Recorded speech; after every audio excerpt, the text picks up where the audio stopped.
Perfecto. Entonces vamos a revisar la mañana de hoy la clase de alteraciones hematológicas en el embarazo. Entonces voy a compartir pantalla.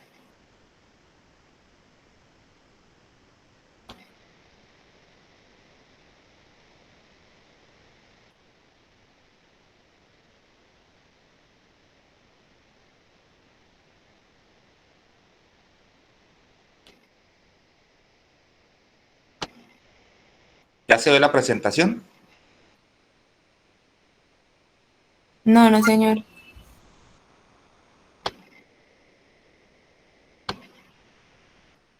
No me habilita.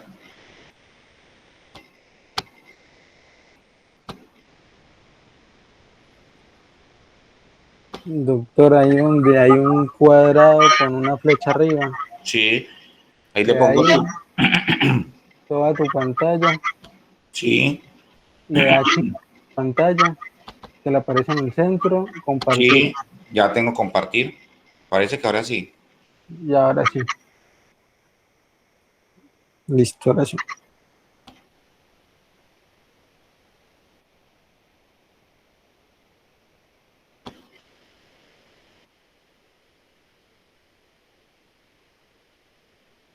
¿Ya vemos la pantalla? Sí. Sí, sí, señor. Bueno, perfecto. Entonces, esta es una charla bastante extensa. Ahí yo logré agrupar más o menos unas 85 diapositivas, entonces vamos a tratar de hacerla de una forma amena, concreta y concisa hasta donde sea posible. Y al hablar de alteraciones hematológicas en el embarazo, tenemos básicamente dos patologías que son las más importantes dentro de las enfermedades sanguíneas asociadas a la gestación.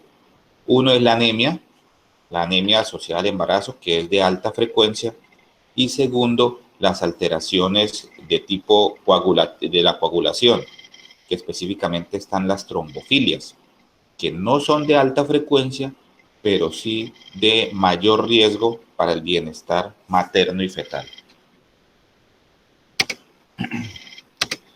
Entonces, en concreto, vamos a tratar de hacer una introducción sobre estas mismas enfermedades hematológicas, algunas definiciones, la epidemiología en algunos casos, fisiopatología y etopatogenia hasta donde sea posible, clasificación, diagnóstico y tratamiento de las enfermedades hematológicas. Y recordemos rápidamente que el tejido sanguíneo o la sangre es un tejido conectivo especializado compuesto de unos elementos formes, que es la celularidad, y un elemento líquido, que es el plasma sanguíneo. Ese plasma sanguíneo abarca aproximadamente un 55% del componente de la sangre y sus células un 45%. ¿Cuáles son las células? Aquí vamos a la parte básica, los glóbulos rojos, los glóbulos blancos y las plaquetas. Y también recordar que hay unos cambios fisiológicos durante la gestación que involucran también a este tejido sanguíneo. Y básicamente el más importante es que durante la gestación aumenta el plasma sanguíneo. El plasma sanguíneo supera el 55-60% y la celularidad disminuye. Por consiguiente, hay una anemia por hemodilución y hay una trombocitopenia gestacional. Aumenta el plasma sanguíneo y disminuye la celularidad, que es el cambio fisiológico más importante en el tejido sanguíneo durante la gestación. ¿Cómo clasificamos nosotros entonces las enfermedades hematológicas en el embarazo? Como les había mencionado, anemia, que es uno de los más importantes, y los trastornos de la coagulación. Centrémonos un poquito en anemia. Y para definir anemia, tenemos lo más importante, que es, según la Organización Mundial de la Salud, concentraciones menores a 11 gramos por decilitro de hemoglobina hacen diagnóstico de anemia en la gestación. Y realmente el consenso a nivel internacional es que hemoglobinas por debajo de 11 o hematocritos por debajo de 33% en el primer y en el tercer trimestre hacen diagnóstico de anemia, y hemoglobinas por debajo de 10.5 o hematocrito menor de 32% en el segundo trimestre. Pero también podemos clasificar esa anemia, clasificarla en anemia leve, anemia moderada y anemia severa. La anemia leve, que es la de mayor frecuencia en nuestras gestantes, se encuentra con hemoglobinas entre 9 y 11 gramos por decilitro. Y la anemia severa, que la mayoría de las veces requiere terapéutica farmacológica adicional, son hemoglobinas por debajo de 7 gramos por decilitro. Y muchas veces estos están asociados a pérdidas sanguíneas durante la gestación. Ya mencionamos acerca de la anemia fisiológica, que lo más importante aquí para que ustedes tengan presente es que se produce una hemodilución, se diluyen los productos sanguíneos por aumento del plasma sanguíneo, del contenido líquido de ese tejido conectivo sanguíneo. Epidemiológicamente, ¿cómo podemos ubicar las frecuencia de anemia en las gestantes? Y eso depende mucho de la población estudiada. En promedio, a nivel mundial, hay una frecuencia cercana al 42% de anemia en las gestantes, pero dependiendo del sitio oscila entre 27 y 75%. Esta es para mostrarles la frecuencia en nuestros países, en los países latinos, de anemia asociada a la gestación. Fíjense ustedes que en Colombia está cercana al 50%. ¿Eso qué indicaría? Que 1 de cada 2 mujeres embarazadas tiene anemia en nuestro país.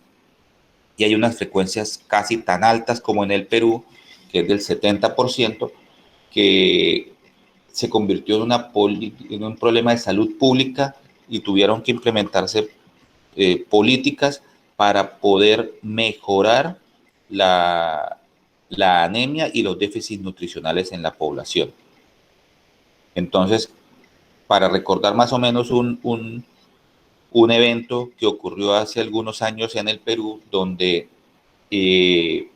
teniendo en cuenta todo esto y la cantidad de defectos del sistema del tubo neural que se presentaron en la población, ellos por política de salud pública fortificaron el arroz y aumentaron la probabilidad de disminuir estos defectos y disminuir los déficits nutricionales, que es un producto que consume toda la población. Pero también es importante mencionar que el 90% de las mujeres que tienen anemia residen en Asia o África. Esto es básicamente para mencionar cuáles son los ajustes que se producen durante la gestación. Hay unos cambios hormonales y vasculares placentarios inherentes a la gestación, aumento del volumen plasmático casi en un 60%, que inicia desde la 6ª semana de gestación y que va casi hasta la semana 30 de gestación. Hay un aumento de la secreción de eritropoyetina, hay un aumento de las demandas de hierro que no logran cubrirse con la ingesta de alimentos y por consiguiente esta paciente entra en una deficiencia de hierro en la gestación. Esto también es para recordar cuál es la prevalencia de anemia en las mujeres en edad fértil. Nosotros consideramos ese periodo de tiempo de mujeres en edad fértil entre los 15 y los 49 años de edad, y realmente para recordarles que en América Latina en las embarazadas la frecuencia es mucho más alta de anemia que en las no embarazadas, cercanas casi al 35-40%. Y epidemiológicamente la anemia más frecuente es la anemia ferropénica. 20% de las mujeres tienen anemia ferropénica, 50% de las embarazadas, como lo mencionamos en una de las primeras slides, y 3% de los hombres presentan deficiencia de hierro. Las causas de ese déficit de hierro específicamente son una alteración en la parte nutricional, disminución de la absorción corporal y la pérdida sanguínea, que es mucho más frecuente en las mujeres en las primeras fases de sus menstruaciones. Esto incluye las metrorragias, los sangrados irregulares. Aquí es para comparar, hacer un comparativo entre los depósitos de hierro en los hombres y en las mujeres según la edad. Los depósitos de hierro son mayores en los hombres, los depósitos de hierro son menores en las mujeres, incluso en la edad fértil. Evolución de la absorción del hierro durante la gestación, perdón. Entonces, hay mayor absorción de hierro en la medida en que avanza la edad gestacional. y eso también ocasiona que en el embarazo esos depósitos de hierro disminuyan, y en una paciente que no tiene la suplencia de hierro, pues esos depósitos van a caer dramáticamente y es una paciente que va a entrar en una anemia marcada hacia el final de la gestación. ¿Hasta ahí tenemos buen audio? ¿Me están oyendo bien? Sí, sí, sí, señor. Perfecto. Entonces, ¿cuáles son los requerimientos de hierro en la dieta durante el ciclo vital? Fíjense ustedes que en la fase de edad reproductiva es mucho mayor el requerimiento de hierro en las mujeres. En nosotros los hombres, realmente los requerimientos de hierro son estándar y son muy bajos, por consiguiente también hay menor probabilidad de desarrollar anemia en los hombres, y las tasas de anemia en la población masculina son menores del 5%. Pero ¿qué pasaría cuando una paciente tiene anemia crónica? Que no es una anemia asociada más que todo a la gestación. Esas pacientes que tienen anemia crónica y que se embarazan terminan complicándose mucho más. Y por consiguiente, esas pacientes deben ser mucho más estudiadas y debe evitarse en las pacientes que tienen anemias crónicas que se produzca el embarazo hasta no tener controlados los valores de hemoglobina y hematocrito. La mayoría de estas pacientes que tienen anemia crónica son adolescentes, ¿sí?, que han tenido déficits nutricionales en nuestra población, que eso es muy abundante, y que empiezan a hacer menstruaciones abundantes los primeros meses después de la menarquia, y eso empeora su condición hematológica. Estas adolescentes que terminan embarazadas, el cuadro anémico se hace más agudo porque tienen hemoglobinas bajas previo a la gestación, y con la gestación la anemia hemodilucional convierte también esa anemia en un cuadro clínico que pone en riesgo al feto y al recién nacido también.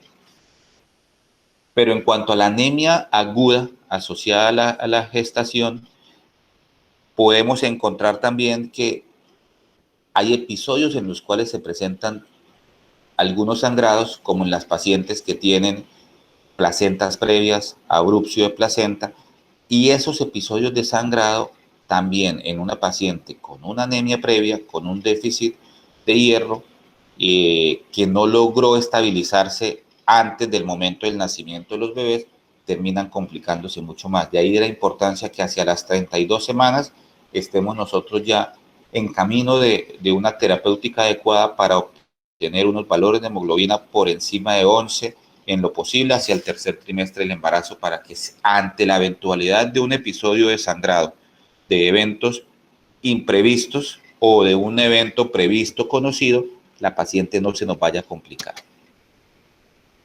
Entonces, las causas de anemia por carencia de hierro en la gestación básicamente son que hay unas reservas de hierro escasas o inexistentes, que hay una ingesta de hierro insuficiente, que la mayoría de las veces es insuficiente en nuestras dietas, y por consiguiente debemos dar la suplencia de hierro a todas nuestras gestantes, aumento del volumen sanguíneo en la gestación, traspaso de hierro de la madre al feto, aumento de los requerimientos de la madre para síntesis de hemoglobina materno-fetal, y no siempre la alimentación, como le hemos mencionado, cubre estas altas demandas de hierro, y más en nuestros países andinos, que el déficit nutricional es mayor.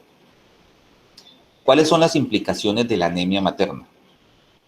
Realmente, ¿qué es lo que puede llegar a producir la anemia en la gestante y por qué es tan importante actuar a tiempo? Primero, se aumenta la mortalidad materna. Este tipo de pacientes que tienen hemoglobinas bajas, que tienen anemia y presentan algún episodio de sangrado al final, son las pacientes que más fácil van a terminar en unidades de cuidado intensivo, y podemos perder vidas en esos casos. Es un marcador directo de un estado de desnutrición materna que sugeriría un déficit o una deficiencia nutricional fetal secundaria. Hay una reducción en la transferencia de hierro madre a feto, hay un posible aumento del riesgo de prematurez y de RCIU. Hay ya múltiples estudios y estadísticas que nos sugieren que la paciente con anemia tiene mayor probabilidad de hacer fetos con bajo peso, no necesariamente restricción de crecimiento intrauterino, y eso también aumenta el grado de prematurez. Bajo peso al nacer, retraso del desarrollo intelectual durante los primeros años de la infancia, mortalidad neonatal asociada a la prematurez y al bajo peso, disminución de la capacidad física materna. Estas maternas tienen menor oxigenación de sus células y esto ocasiona que con un útero grávido y con una hemoglobina baja, pues haya mayor cansancio y fatiga en las fases tardías de la gestación.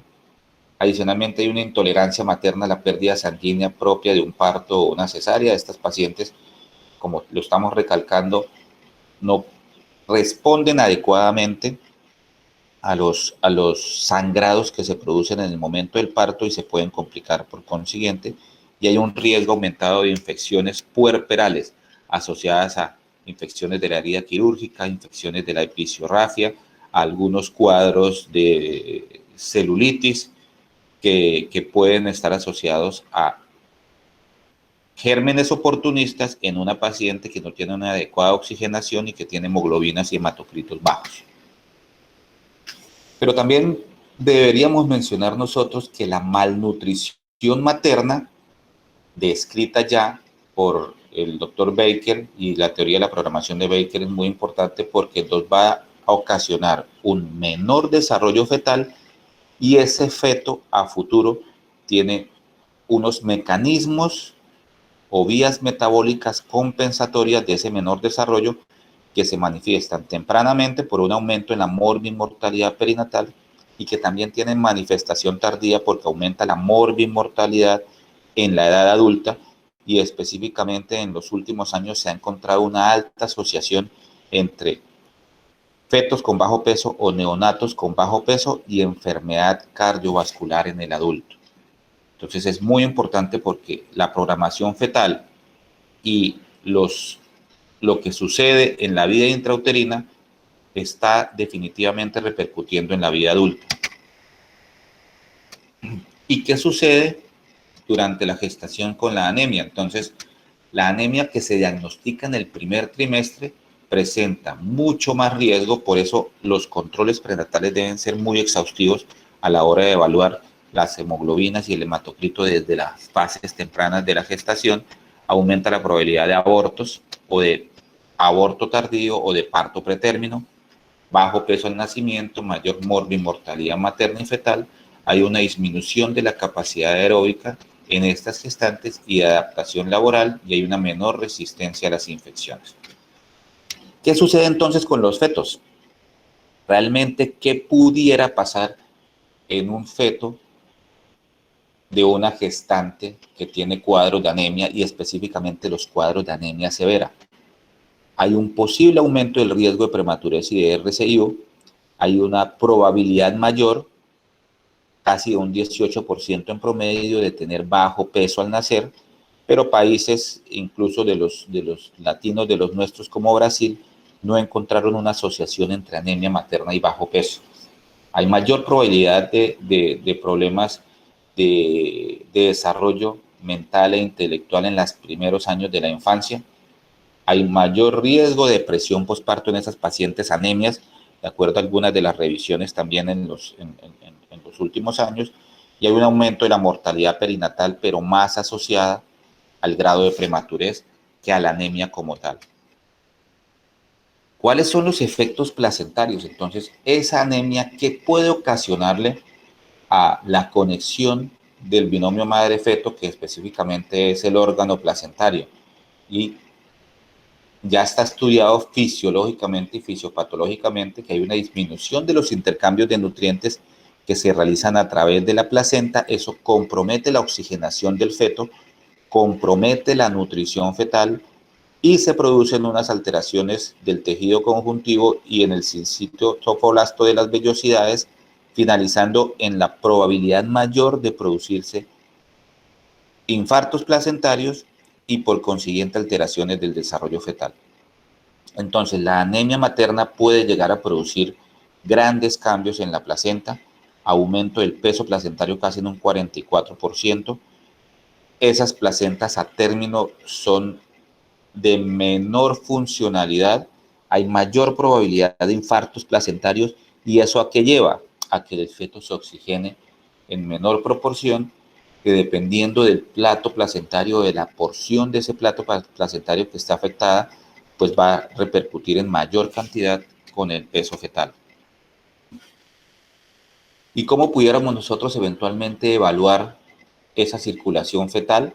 Pues existe la ecografía Doppler fetoplacentario y hay tantos vasos sanguíneos que se pueden evaluar mediante el Doppler, que los más conocidos y convencionales son la arteria umbilical, la arteria cerebral media y el ductus venoso. Hay unas etapas de compromiso placentario que van a llevar a la restricción de crecimiento y a las curvas disminuidas de crecimiento fetal. Primero se va a dar una reducción de esas curvas, se detiene el crecimiento en las fases tardías y hay una reducción del índice del líquido amniótico tardíamente, y estos cambios paralelamente se van a producir con evaluación de ecografía Doppler, donde yo voy a encontrar patrones anormales en la circulación tanto de la arteria umbilical como de la arteria cerebral media, y esos cambios los voy a ver en fases finales en la monitoría fetal, alterándose la frecuencia cardíaca fetal, pero en el Doppler yo he evidenciado esos cambios desde antes, y los cambios en la frecuencia cardíaca fetal en la monitoría ya están asociados a fases tardías de los cambios en el Doppler.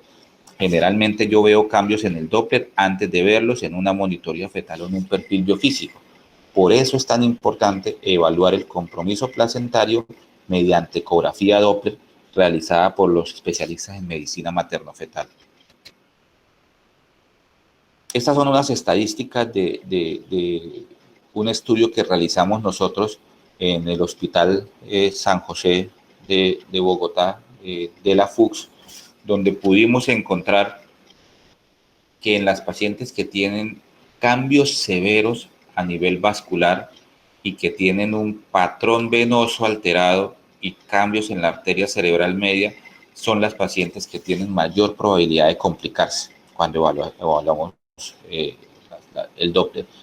Y comparativamente con los otros estudios que se realizaron a nivel mundial, tenemos estadísticas similares a los cambios hemodinámicos que se producen en el feto en fases tardías de esa alteración hemodinámica.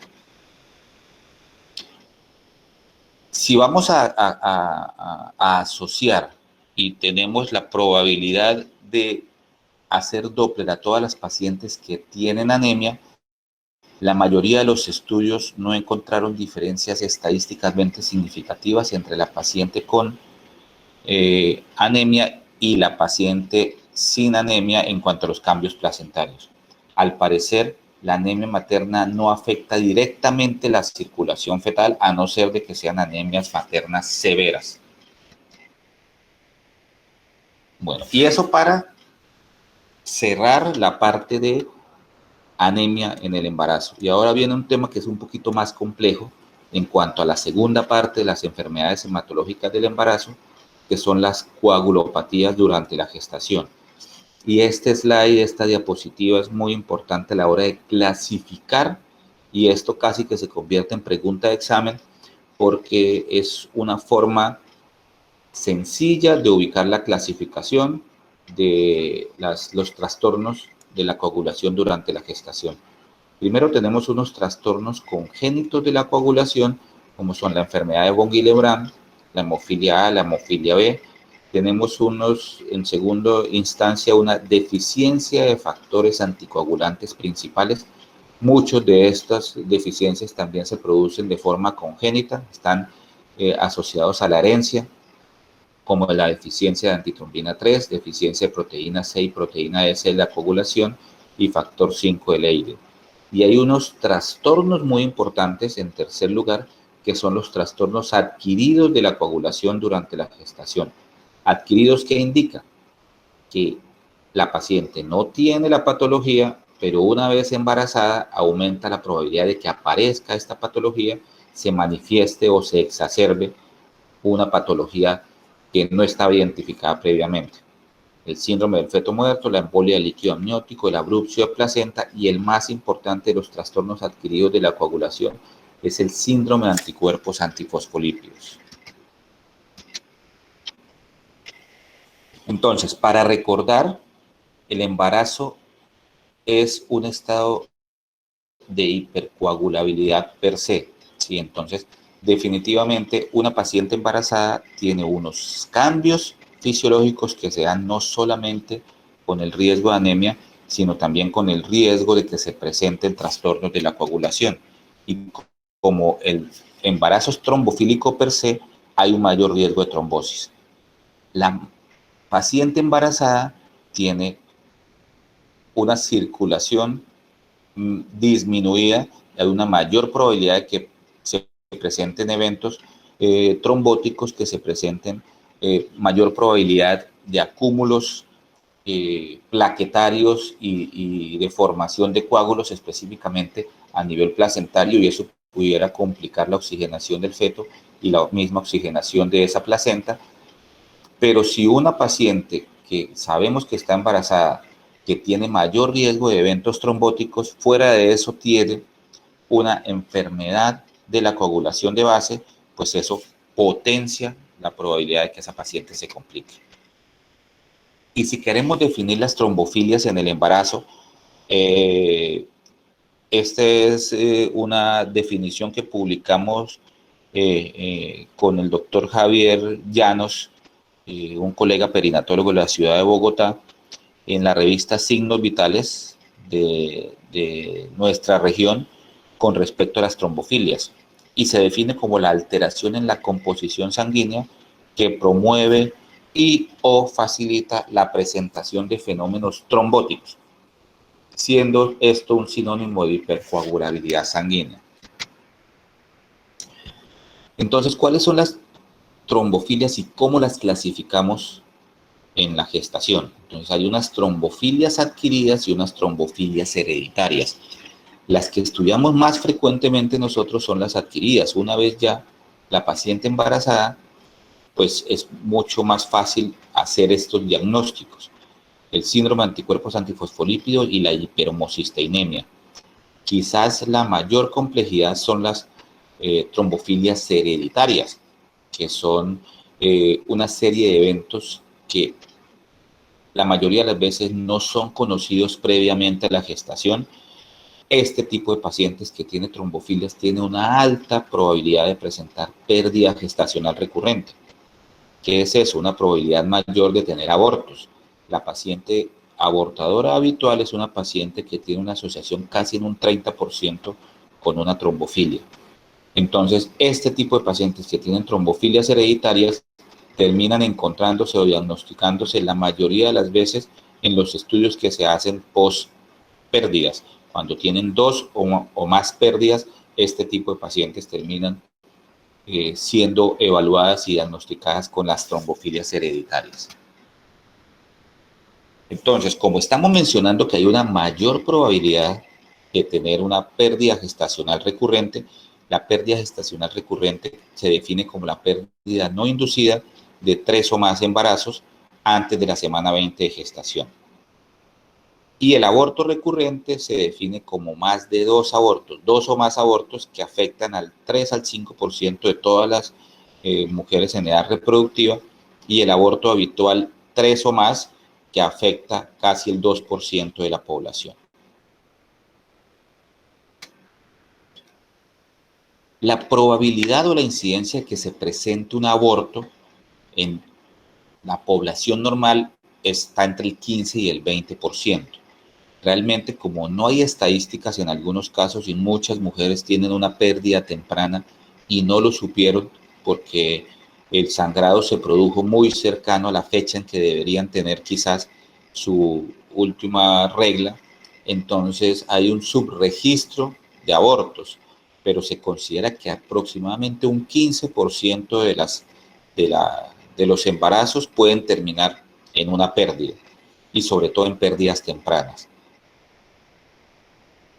Y se considera que mujeres en edad reproductiva que tengan la probabilidad de tener pérdida gestacional recurrente oscila entre el 1 y el 3%. Entonces es importante en este tipo de pacientes hacer los estudios precozmente para poder evitar una siguiente pérdida del embarazo. Según la edad materna, 12% de las pérdidas antes de los 25 años, 18% después de los 39 años. ¿Cuál es la probabilidad de que una paciente tenga un aborto? Y esto también es muy importante dentro de la diapositiva. La probabilidad de que una paciente tenga un siguiente aborto después de una pérdida es del 22%. Si ha tenido 2 pérdidas, puede abortar el siguiente embarazo en un 31%. Y fíjense que si ha tenido 3 pérdidas, la probabilidad de perder el siguiente embarazo es cercana al 50%. Por eso es que nosotros hoy en día, incluso en nuestras pacientes, hacemos estudios de trombofilias y tratamos de descartar una trombofilia después de la primera pérdida. No lo dicen las guías, porque las guías lo que dicen generalmente es que las estudiamos después de 2 pérdidas para asociarlas a todas las patologías que pueden desencadenar pérdida gestacional recurrente, específicamente las trombofilias, pero nosotros sí preferimos estudiarlas precozmente para evitar una siguiente pérdida. Esta es la etiología de la pérdida gestacional recurrente. Realmente lo que sabemos hoy en día es que son las trombofilias las que vamos a estudiar, y volvemos a la parte donde el embarazo es trombofílico y nos permite aumentar la probabilidad en una paciente que no tenemos cómo evaluar desde el inicio de la gestación la probabilidad de tener alteraciones hematológicas de tipo trombofílico y sobre todo las hereditarias. Y estas son básicamente déficit de antitrombina 3, deficiencia de proteína C y proteína S de la coagulación y mutación del factor 5 de Leiden. Cuando hablamos de déficit de proteínas de la coagulación, es muy importante también tener presente que la proteína S de la coagulación, por ejemplo, se disminuye también en un embarazo normal. Entonces, la mayoría de los estudios deberían hacerse preconcepcional. ¿Qué quiere decir esto? Que no es el momento ideal para descartar trombofilias tipo déficit de proteínas de la coagulación durante la gestación. Por eso muchos de los hematólogos también tratan de diferir esos estudios cuando la paciente está embarazada y se menosprecia un poquito los déficits de estas proteínas en la gestación, pero es importante tener presente que lo ideal es, después de pérdidas gestacionales recurrentes, estudiar la paciente y lograr identificar los déficits de estas proteínas preconcepcionalmente. Pero aún así, si la paciente se encuentra embarazada y tenemos déficit marcado de proteína S de la coagulación, que es la más frecuente, definitivamente es una paciente que quizás necesite una terapia adicional para evitar que se formen trombos y coágulos en la placenta. Y el otro es el factor 5 de Leiden, ¿sí? Que tiene un riesgo trombótico 7 veces superior en algunos pacientes que son heterocigotos y en los homocigotos 10 veces superior. Y la probabilidad de que una gestante tenga alteración del factor 5 de Leiden cuando ha tenido pérdidas gestacionales recurrentes también oscila entre el 10 y el 13%. Hay otras trombofilias, las trombofilias mixtas, donde se combinan un evento con el otro. Realmente no es frecuente, pero como estos estudios se hacen paralelamente, hemos logrado identificar trombofilias mixtas, pacientes que tienen una o dos o más alteraciones, de tipo de la coagulación durante la gestación. Y una de las más importantes es la mutación del gen de la metiltetrahidrofolato reductasa, que identificado a tiempo y con la terapéutica adecuada nos permite también recuperar muchas pacientes en la parte placentaria y evitar complicaciones fetales. ¿Cuáles son las complicaciones vinculadas a los estados trombofílicos? ¿Qué puede pasar en la gestante? Trombosis tanto venosa como arterial y tromboembolismo pulmonar. ¿Qué puede pasar en la placenta? Una abrupción de placenta, un desprendimiento prematuro de la placenta normoinserta, infartos y zonas de infartos placentarios. En el embarazo o asociado a la gestación puede producir problemas de fertilidad, parto prematuro y la preeclampsia. Hay una alta asociación también hoy en día, cercana al 25%, de preeclampsia y trombofilias. ¿Y qué le puede pasar al feto? Abortos tardíos, como lo mencionamos en las primeras slides, las primeras diapositivas, restricción de crecimiento intrauterino y prematurez. Dentro de las complicaciones maternas, ¿cuáles son las complicaciones más frecuentes? Realmente, una paciente con una trombofilia y que esté embarazada tiene una probabilidad de hacer eventos trombóticos en su sistema circulatorio menor a la probabilidad de hacerlos a nivel placentario. Pero esta paciente puede presentar trombosis venosa, tanto superficial como profunda.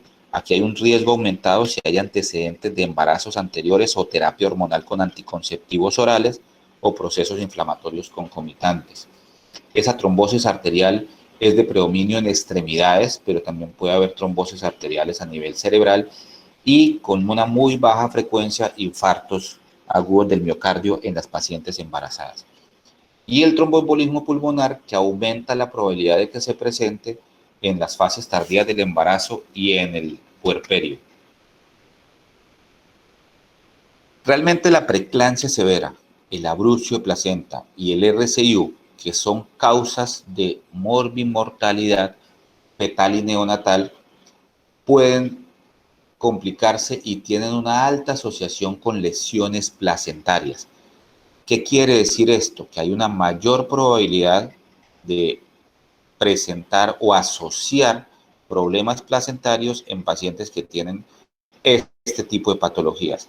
Y si la paciente, su problema placentario es secundario a una trombofilia, pues por esto es que tenemos una alta asociación en la presentación de estos cuadros en una paciente que tiene un problema de coagulación o que adquiere un problema de coagulación durante la gestación.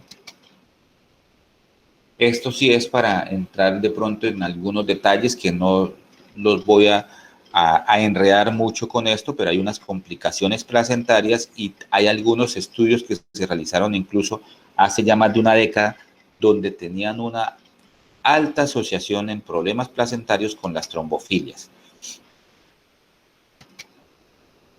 Y estos son los estudios que logran demostrar en el puerperio, cuando estudiamos pacientes que se complicaron, logramos identificar que 17% de las pacientes que entraron a los estudios no se complicaban, pero el 52% de las pacientes que presentaron problemas de morbimortalidad tenían una alta asociación con trombofilias. Y la preeclampsia severa es otro de los factores o de los factores de riesgo que está altamente asociado con presencia de trombofilias tanto hereditarias como adquiridas. Fíjense ustedes que, de acuerdo a algunos estudios, el 67% de las pacientes con historia de complicaciones durante la gestación tenían una trombofilia hereditaria o adquirida. Es una muy alta proporción y que definitivamente nos obliga a entender un poquito más de la enfermedad, a buscarla y a tratarla a tiempo. En el 2005 se realizó una reunión de expertos a nivel de Latinoamérica en obstetricia para poder tratar de unificar y hacer un consenso acerca de cuál es el enfoque que debemos darle a las trombofilias. El doctor Jaime Arenas, profe nuestro de la Universidad Nacional, fue el representante por Colombia en este meeting latinoamericano que se realizó en Brasil, y lo que ellos plasman en un documento es lo que venimos haciendo en los últimos 15 años. Definitivamente hay que hacer una historia clínica adecuada donde vamos a evaluar antecedentes personales de la paciente, si esa paciente tiene eventos tromboembólicos previos, si esa paciente es mayor de 35 años y si la paciente tiene una enfermedad autoinmune de base. vamos a evaluar unos antecedentes obstétricos. Recordemos que les estoy mencionando durante toda la charla que la pérdida gestacional recurrente está altamente asociada con estas trombofilias. Entonces, si la paciente ha tenido pérdidas fetales recurrentes, quiere decir más de 2 pérdidas con menos de 12 semanas de gestación, o que ha tenido una pérdida tardía con más de 12 semanas de gestación sin una explicación aparente, estudiada y quizás no evidenciada, un problema obstétrico, esa paciente pudiera estar cursando con una trombofilia. Óbitos fetales de causa no identificada, RCIU temprana y preeclampsia severa temprana. ¿Qué quiere decir temprana? No a las 6 de la mañana, como estamos haciéndolo ahora. Temprana quiere decir que se presenta antes de las 30 semanas de gestación. Antecedentes familiares, cuando la paciente tiene eventos tromboembólicos en la familia con primer grado de consanguinidad y antecedentes de trombofilia familiares.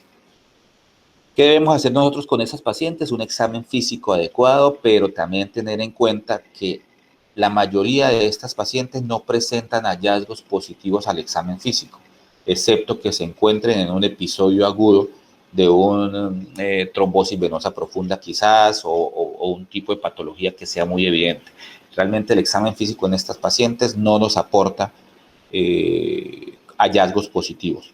Por eso es tan importante los paraclínicos y los laboratorios. ¿Qué sugieren ellos en los niveles 1, 2 y 3 de estudio? Pero también hay que adaptar esto a nuestro medio. Nosotros somos un país no industrializado en la proporción que queremos y sobre todo en la parte de laboratorio clínico y farmacéutica y no tenemos la gran cantidad de recursos que pueden tener los países desarrollados para poder realizar estos exámenes. Entonces, por eso es que realizamos los exámenes en fases, en escalas. ¿Qué hemos logrado nosotros conociendo el sitio donde trabajamos, los laboratorios clínicos que trabajan con nosotros y dónde podemos enviar las muestras y qué nivel de autorizaciones tienen nuestras EPS? ¿Qué hemos logrado nosotros? Hacer en el nivel 1, descartar el síndrome de anticuerpos antifosfolípidos, que es básicamente la trombofilia adquirida más frecuente en la gestación. ¿Qué estudiamos? Anticoagulante lúpico y el IgG y IgM anticardiolipinas. Estos dos en el nivel 1. ¿Y qué estudiamos en el nivel 2? Proteína C, proteína S y antitrombina 3. Con estas 3 y con las 2 que nos permiten descartar síndrome de anticuerpos antifosfolípidos, tenemos estudiadas más del 50% de las trombofilias de más alta frecuencia. Entonces, empezamos con eso. Y los otros pruebas, si definitivamente seguimos sospechando que la paciente tiene una trombofilia y los primeros exámenes salieron negativos, las dejamos a solicitud de hematología porque es mucho más fácil que el hematólogo le autoricen en nuestro medio, las EPS, este tipo de estudios y que los autoricen rápidamente. Entonces, esta paciente va remitida a hematología para que completen los estudios de screening de trombofilias. ¿Qué no se recomienda dentro de la búsqueda de trombofilias? Realizar un screening de rutina para anticuerpos tiroideos, supresión de niveles altos de LH, uso de esteroides en síndrome de anticuerpos antifosfolípidos, inmunoterapia, screening para TORCH y screening para vaginosis bacteriana. ¿Cuál es el tratamiento? Entonces, el tratamiento, esto es para mencionarlo, pero básicamente para que ustedes lo tengan presentes, este paciente que tiene una mayor probabilidad de trombofilias, pues lo que tenemos nosotros que hacer es evitar que se formen esos trombos y coágulos. Y esa paciente o tiene una profilaxis anticoagulante o tiene una anticoagulación plena. En el embarazo, lo que nos ha dado mejores resultados son las heparinas de bajo peso molecular. Y nosotros lo que venimos utilizando ya hace más de 10 años con una buena respuesta y con aceptación en las gestantes es la enoxaparina diaria. 40 miligramos por día divididos en 2 dosis en la mayoría de estas pacientes. Hay unos pequeños ajustes que se hacen de acuerdo a cada uno de las trombofilias. Esto es lo que mencionan las guías del CHEST, donde dependiendo de la trombofilia y dependiendo del antecedente de la gestante o de la patología que le pudo haber producido las pérdidas, administramos o en dosis profiláctica o en dosis de anticoagulación plena y le asociamos el ácido acetil salicílico, la aspirineta, como antiagregante plaquetario para potenciar la probabilidad de mejorar estas pacientes. Esto lo menciona el CHES, es básicamente para que ustedes sepan que se pueden hacer algunos ajustes de acuerdo a la patología que tiene la paciente.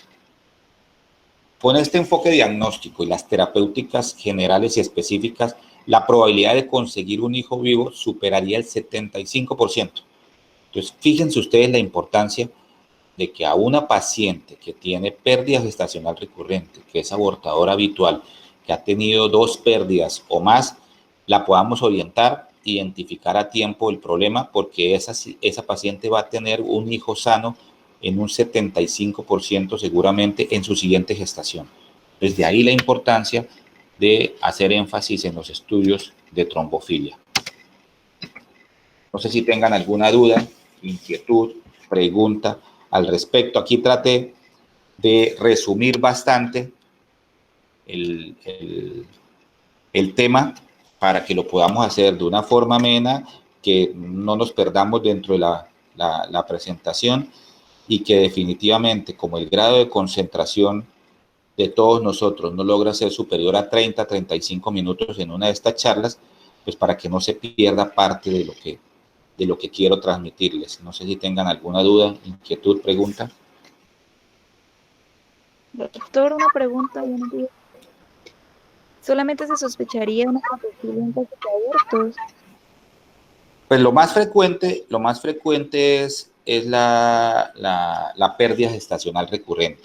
Pero si yo tengo una paciente, como tú lo viste, que tiene un evento trombótico previo, que hizo una trombosis venosa profunda, que tiene antecedentes familiares de preeclampsia severa tempranamente, sí, esa paciente de pronto no ha tenido abortos, pero tuvo una preeclampsia en el embarazo anterior a las 28 semanas, son pacientes que no han tenido pérdidas, pero que tienen quizás algún factor que determina que hay cambios en la microvasculatura y que complican ese embarazo. Entonces, esa paciente también debe ser evaluada y estudiada para descartar trombofilias.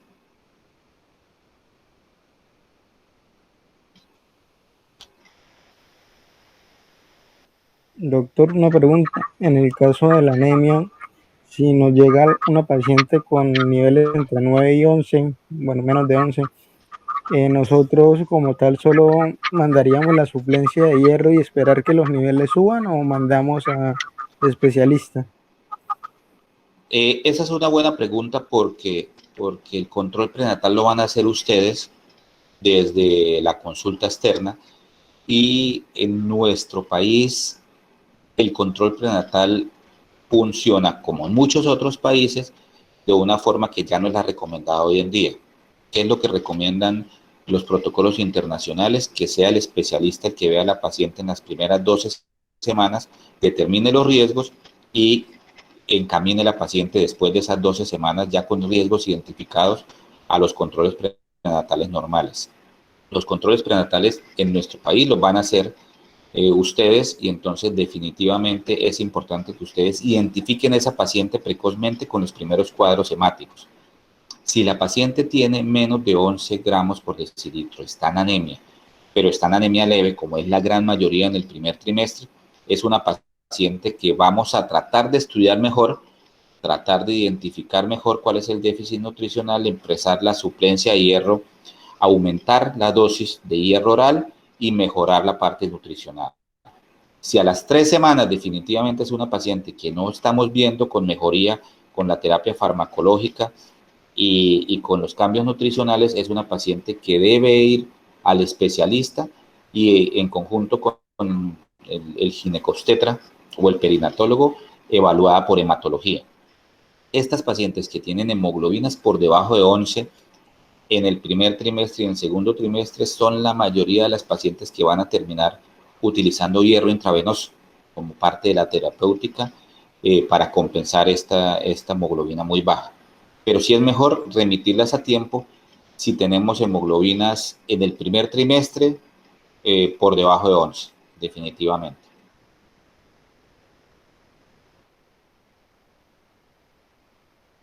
¿Cuántos estudiantes son del grupo? En total 38. 38. Entonces sí necesitaría que el monitor de grupo me pase una relación de cuáles fueron los 5 o 6 estudiantes que no alcanzaron a conectarse, porque vi que alrededor de 32, 33 personas estaban conectadas la mayor parte del tiempo. Entonces, para saber cuáles fueron los estudiantes, porque sí nos solicitan ese dato en cada una de las clases. Listo, doctor. ¿Alguna otra inquietud, duda, pregunta? Sí, doctor, qué pena. Es que a mí no me quedaron claras las pruebas que se pueden enviar en primer nivel cuando se sospecha de una trombofilia. Sí, ¿qué hacemos nosotros? El meeting de Brasil, de los expertos, lo que recomienda es hacer 3 niveles y vamos a ir descartando de acuerdo a cada nivel. Pero esos 3 niveles en otros países es mucho más fácil hacerlos rápidamente. ¿Qué encontramos nosotros?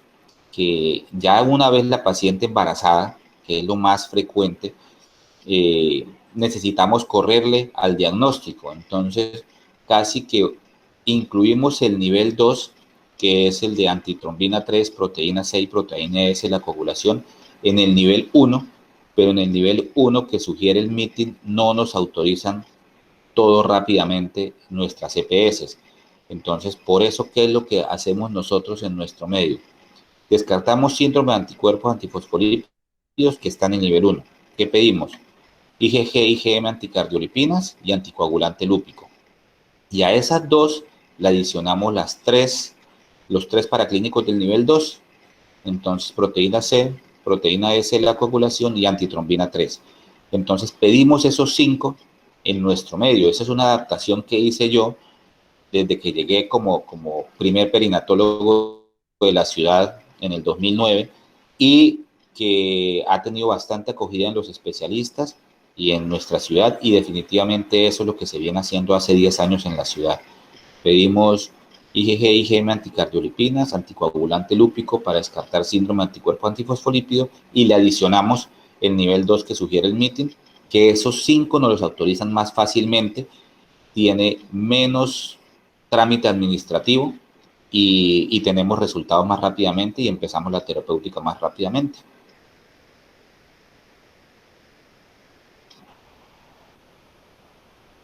Listo, doctor, muchísimas gracias. Doctor, ¿me podría por favor repetir lo del tratamiento con la enoxaparina? ¿Desde qué momento se empieza a usar o cómo es? El tratamiento con enoxaparina varía un poco dependiendo de el tipo de trombofilia, pero entre más temprano lo iniciemos, mucho mejor. ¿Qué es lo que recomendamos nosotros? Desde las 10 semanas de gestación, casi que utilizar la enoxaparina a 1 miligramo por kilo de peso. ¿Qué quiere decir eso? Si una paciente pesa 80 kilos, pues va a recibir 80 miligramos de enoxaparina y los vamos a dividir en dos ampollas de 40 miligramos separadas 12 horas, ¿sí? Esa enoxaparina pudiera ser engorrosa al principio, pero la paciente termina adaptándose. Son microagujas de aplicación subcutánea que producen molestias en las primeras aplicaciones, pero que después la paciente termina ella misma aplicándose sus ampollas o alguien en el núcleo familiar. Entonces, lo más frecuente es que apliquemos alrededor de entre 40 y 80 miligramos por día a esas pacientes desde el momento en que se hace el diagnóstico, que la mayoría de las veces es finalizando el primer trimestre, hasta incluso el puerperio. O sea, esa paciente nacen sus bebés, se hace el parto, la cesárea y continúan con la enoxaparina. Se suspende de 12 a 24 horas antes del procedimiento y se reinicia 12 a 24 horas después del parto o la cesárea. Gracias.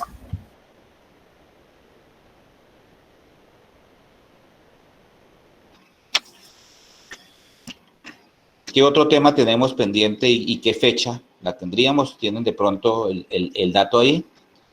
Creo que es cardiopatía. No, no lo tengo, doctor. Se lo digo más. Sí, Se me lo lo digo, igual falta tiempo todavía. Sí, me hacen llegar el WhatsApp. Creo que es a finales de este mes la siguiente presentación, pero para ir programando, pues espero que sigan aprovechando el tiempo.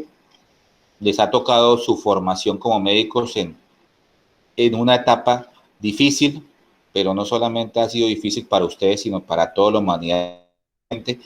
Y lo único que les va a marcar diferencia a ustedes con respecto a otros médicos y a los que se formaron fuera de la pandemia es lo que estudien, lo que lean, lo que analicen, porque desafortunadamente la pandemia nos limita algunas cosas, pero quizás potencia otras a futuro. Entonces, aquí lo más importante es que ustedes se sigan capacitando, sigan leyendo, sigan aprovechando los tiempos y en la medida en que puedan asistir a las prácticas, pues aprovechar también eso.